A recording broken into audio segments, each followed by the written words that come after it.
तो उसी संबंध में आज अशोकनगर में हमने बैठक ली थी कि किस प्रकार से सभी की इच्छा भी है, चाहे हम बात करें मुगावली विधानसभा की या चंदेरी विधानसभा की, अशोकनगर की, कि सब लोग चाहते हैं कि जो सभा प्रियंका जी की हो रही है ग्वालियर में, सब लोग वहाँ तक पहुँचे, उनकी बातों जो वो रखेंगे अपने सामने उनको सुने। कल ही हमारी बैठक गुना में भी हुई थी, वहाँ भी लगभग 600 गाड़ियाँ गुना से भी जा रही हैं। अनेक हमारे सिर्फ नेता कार्यकर्ता नहीं, लेकिन आम लोग भी हैं, आम जनता भी अधिक संख्या में वहाँ पे पहुँचेगी और हमें पूरा विश्वास है कि अशोकनगर से भी जन सैलाब एकत्रित होगा ग्वालियर में उस दिन। और मेरे अनुसार शायद अब तक पूरे प्रदेश के सबसे इतिहास में सबसे बड़ी सभा होगी ग्वालियर में 21 तारीख को।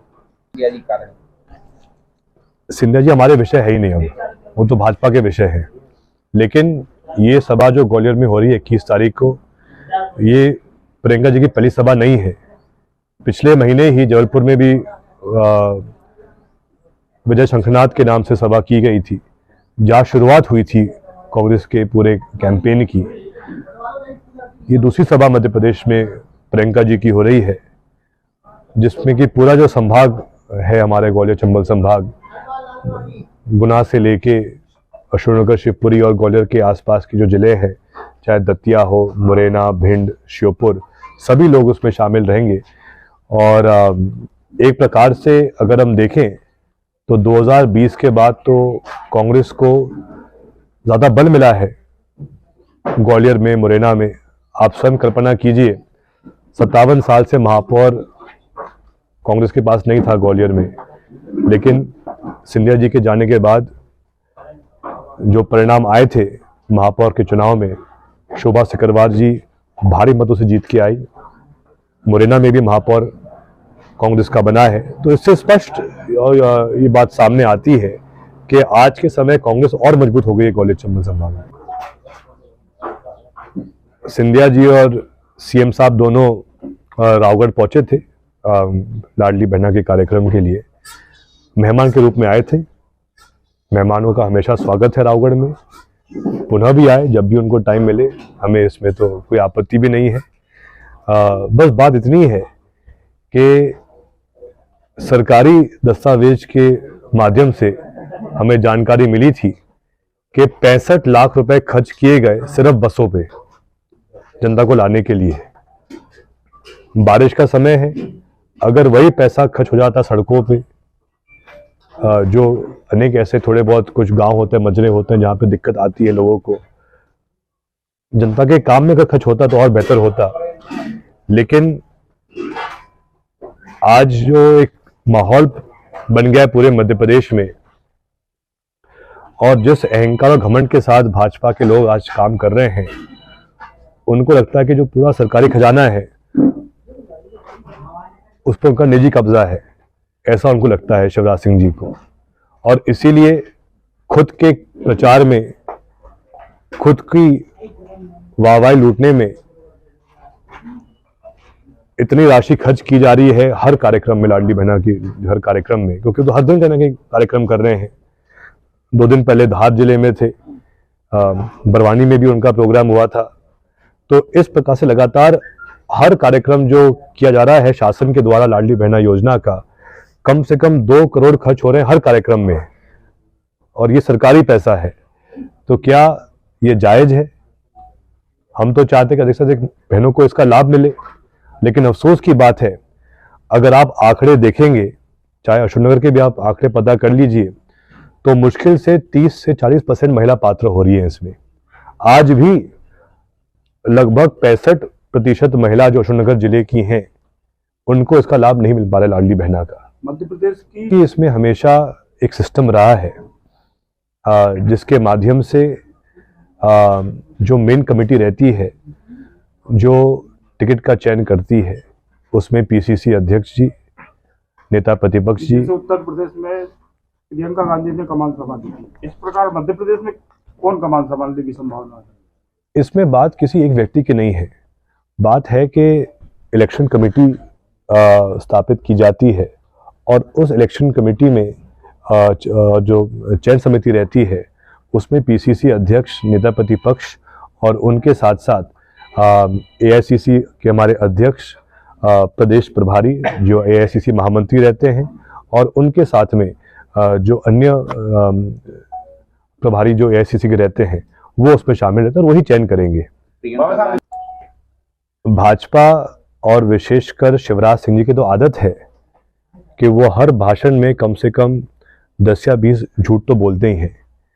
अगर वो घोषणा कर रहे हैं कि लाडली बहना के अंतर्गत मध्य प्रदेश की हर माता, हर बहन को 3000 प्रतिमा मिलेंगे, तो करके दिखा चुनाव के पहले। सरकार उनकी है प्रदेश और देश में,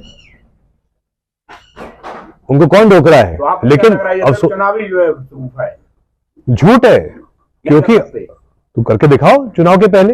अब इनने घोषणा की थी जून के माह में, इनने घोषणा की थी जून के माह में कि इस राशि को बढ़ा के 3000 करेंगे, लेकिन आप पता कीजिए जुलाई के माह में भी 1000 ही आए। तो कहने का मतलब यह है कि जब आप 3000 नहीं कर पा रहे हो, सर वहां से नहीं हुई थी, शुरुआत हिमाचल से हुई थी, जहां प्रियंका गांधी जी ने घोषणा की थी कि अगर हिमाचल में सरकार कांग्रेस की बनेगी तो हम हिमाचल में हर माता, हर बहन को प्रति माह 1500 रुपए देंगे, और हमने किया भी। और उसी के आधार पे जो कांग्रेस कह रही है कि नारी सम्मान योजना के अंतर्गत 1500 रुपए के साथ में, जैसा राजस्थान सरकार कर रही है, राजस्थान में आपने सुना होगा अशोक गहलोत जी के द्वारा हर जिले में, हर कस्बे में महंगाई राहत कैंप लगाए जा रहे हैं, जहां पर रसोई गैस की टंकी हर परिवार को भाजपा के 1200 के दर पे नहीं 500 रुपए में दी जा रही है। ये भी सोच कांग्रेस की है। तो जैसा आपने जो बात कही है कि कांग्रेस ने जो घोषणा की है उस पर हम कायम रहेंगे कि अगर सरकार हमारी बनेगी तो दिसंबर के माह से ही हर माता, हर बहन को मध्य प्रदेश में 1500 प्रतिमा मिलेंगे। इसके साथ में जो अलग अलग शर्तें भाजपा सरकार ने रखी है कि कोई भी माता जिसकी उम्र 60 वर्ष से ऊपर है वो पात्र नहीं रहेंगी, कोई भी बहन जिसकी उम्र 23 वर्ष से कम है उनको लाभ नहीं मिलेगा, पक्का घर है तो लाभ नहीं मिलेगा, घर में ट्रैक्टर गाड़ी है तो लाभ नहीं मिलेगा। ये सब शर्तें समाप्त करके कांग्रेस का ये प्रयास रहेगा कि जो वर्तमान में लगभग 30 से 40% महिलाओं को लाभ मिल रहा है, अगर सरकार कांग्रेस की आएगी तो कम से कम 80% महिलाओं को लाभ मिले, इसके लिए हम प्रतिबद्ध रहेंगे। जो टैक्स पे फैमिली से आती हैं वो इसमें माइनस रहेंगी, और जो स्वयं इससे मना करें वो उसका हम करेंगे। विधानसभा प्रत्याशियों की पहली लिस्ट कब तक जारी कर रही है? इसमें परंपरा रही है कि आचार संहिता के बाद ही लगभग सूचियां जारी होती हैं, लेकिन मैं भी इस बात से सहमत हूं कि अगर जल्द कुछ सीटों पर टिकट डिक्लेयर होंगे जहां पे लगातार कांग्रेस नहीं जीत पा रही है, तो कम से कम वहां पर प्रत्याशी को और समय मिल जाएगा। लेकिन जैसा मैंने कहा कि लगभग अब तक परंपरा रही है कि कोड ऑफ कॉन्डक्ट जारी होने के बाद ही अधिकतर पार्टियां टिकट डिक्लेयर करती हैं। जाने से कोई घाटा कांग्रेस को तो नहीं लगा? जैसा मैंने कहा है कि जो आंकड़े सामने आ रहे हैं सिंधिया जी के जाने के बाद, वो तो कांग्रेस के पक्ष पे ज्यादा बढ़ते हुए दिख रहे हैं। नहीं, मगर लास्ट बाई इलेक्शन में तो ये नहीं हुआ था, बीजेपी ज्यादा जीती थी है। नहीं, लेकिन अगर आप देखें तो सबसे अधिक जो बदलाव हुआ था वो ग्वालियर में हुआ था, मुरैना में हुआ था। ग्वालियर में 3 सीटें थी, 2 पर कांग्रेस को जीत मिली। मुरैना में 5 सीटें थी, 3 पर कांग्रेस को जीत मिली। अशोकनगर में 2 थी, 1 भी नहीं मिली कांग्रेस। तो यहाँ की बात अलग है। हम यहाँ पर इस बार और मेहनत कर रहे हैं, लेकिन हमें इस बार विश्वास है कि अशोकनगर में भी जो हमें रुझान दिख रहे हैं, तीनों सीट पे कांग्रेस को जीत मिलेगी इस बार। अभी आप बिल्कुल सही, बिल्कुल सही। इसमें इसका मेरे पास कारण भी है कि ऐसा क्यों हो रहा था। दिक्कत यह है कि सिंधिया जी और उनके जो विधायक और मंत्री हैं जो उनसे जुड़े हुए हैं, वो ना तो मानते हैं भाजपा को, ना वो मानते हैं कांग्रेस को। वो एक व्यक्ति विशेष को मानते हैं, जो सही प्रथा नहीं है। हमेशा एक राजनीतिक संगठन में अनुशासन होना चाहिए है, पार्टी का सम्मान होना चाहिए है। अब जिस पार्टी ने सिंधिया जी को केंद्र मंत्री बनाया, इतना सम्मान दिया, उनको ही ने धोखा दे दिया था। और आज भी हम देख रहे हैं कि जो ग्वालियर चंबल के वरिष्ठ भाजपा के नेता हैं वो भी आज कहाँ संतुष्ट हैं। चाहे हम नरेंद्र सिंह तोमर जी की बात करें, चाहे जयपाल सिंह पवैया जी की बात करें, चाहे नरोत्तम मिश्रा जी की बात करें, या फिर अगर आप ये माने तो वीडी शर्मा जी भी ग्वालियर चंबल संभाग के ही हैं। लेकिन आज जो एक स्थिति बन रही है, महाराज भाजपा अलग और नाराज भाजपा अलग, ऐसा कभी माहौल पहले भाजपा में नहीं था, लेकिन पिछले 3 साल में ऐसा माहौल बन गया है। क्योंकि और उस पर दिक्कत यही है कि जो उनके विधायक और मंत्री हैं वो मानते ही नहीं हैं भाजपा के नेताओं को। वो तो जो उनकी निजी कंपनी है उनको मानते हैं, उनके लिए काम करते हैं।